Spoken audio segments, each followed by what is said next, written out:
BSP से गठबंधन पर अखिलेश ने खोल दिए पत्ते। अखिलेश के बयान से घोसी सीट पर बदलेगी हवा। गठबंधन पर बोले अखिलेश, अब कोई कंफ्यूजन नहीं। मायावती से कब हुई बात, अखिलेश ने खोल दिया राज। यूपी में एक बार फिर से सपा और बसपा के गठबंधन की चर्चाएं शुरू हो गई हैं। दावा किया जा रहा है कि इस समय बीएसपी चीफ मायावती पर केंद्र का दबाव है। केंद्र से ज्यादा दबाव सीबीआई और ईडी का है, जिस कारण से मायावती इंडिया गठबंधन से दूरी बनाए हुए हैं, सपा से दूरी बनाए हुए हैं। लेकिन ये दूरी लोकसभा चुनाव से पहले करीबी में बदल जाएगी। बीएसपी के कुछ नेताओं ने तो यहां तक कह दिया है कि इस बार बीएसपी चीफ अखिलेश यादव को पीएम उम्मीदवार तक प्रोजेक्ट कर सकती है। घोसी चुनाव में भी बीएसपी ने अपना उम्मीदवार नहीं उतारा है, क्योंकि बीएसपी का उम्मीदवार सपा के वोट काटता। ऐसे में अखिलेश यादव से इसे लेकर सीधा सवाल कर लिया गया कि सपा बसपा के बीच क्या चल रहा है, और अखिलेश यादव ने इस बारे में सब कुछ साफ साफ कर दिया है।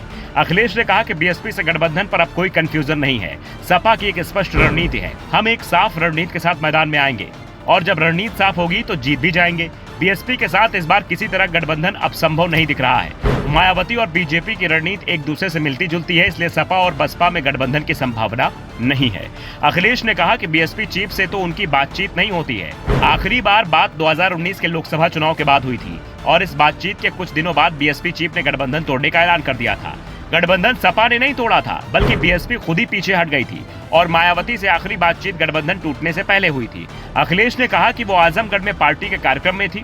इसी दौरान उन्हें खबर मिली कि बीएसपी चीफ ने सपा के साथ गठबंधन तोड़ने का ऐलान कर दिया है। जिस समय मायावती ने गठबंधन तोड़ने का ऐलान किया, उस समय मैं आजमगढ़ के लोगों को धन्यवाद कर रहा था। उस दौरान मंच पर बीएसपी के नेता भी मौजूद थे, मगर कोई भी मंच से नीचे नहीं उतरा था, क्योंकि उन्हें भी अपने नेता का फैसला पसंद नहीं आया था। लेकिन चुनाव लड़ना है या नहीं, ये फैसला मैं अकेला नहीं ले सकता, ये पार्टी तय करेगी। लेकिन अगर भाजपा नेता जहां से कह दे वहां से चुनाव लड़ लूंगा।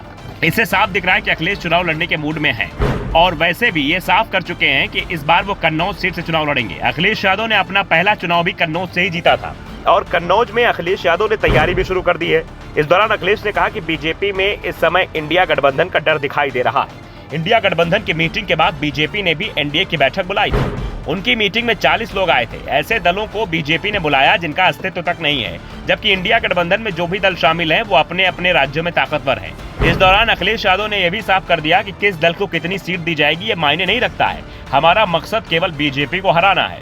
हम सीट शेयरिंग के मुद्दे पर चुनाव की तारीख आने पर करेंगे। वैसे इंडिया गठबंधन के नेताओं का दावा है कि सीट शेयरिंग के मुद्दे पर क्या फॉर्मूला होगा ये मुंबई की बैठक में तय हो जाएगा। लेकिन अखिलेश यादव के बयान से साफ हो रहा है कि पहले 5 राज्यों के विधानसभा चुनाव हो जाएंगे, उसके बाद ही सीट शेयरिंग पर कुछ बात होगी, क्योंकि जिन राज्यों में अब चुनाव होना है वहां कांग्रेस ही सीधे मुकाबले में है। इंडिया गठबंधन में शामिल कोई दूसरी पार्टी मजबूत नहीं है। ऐसे में अगर मुंबई की बैठक में कोई फॉर्मूला तैयार होता है या सीट शेयरिंग की बात होती है, तो फिर विधानसभा चुनाव में इंडिया गठबंधन की ओर से कांग्रेस ही दावेदार होगी, और इसके सहारे कांग्रेस लोकसभा चुनाव को लेकर भी दावा ठोक देगी। Bureau report, the such India.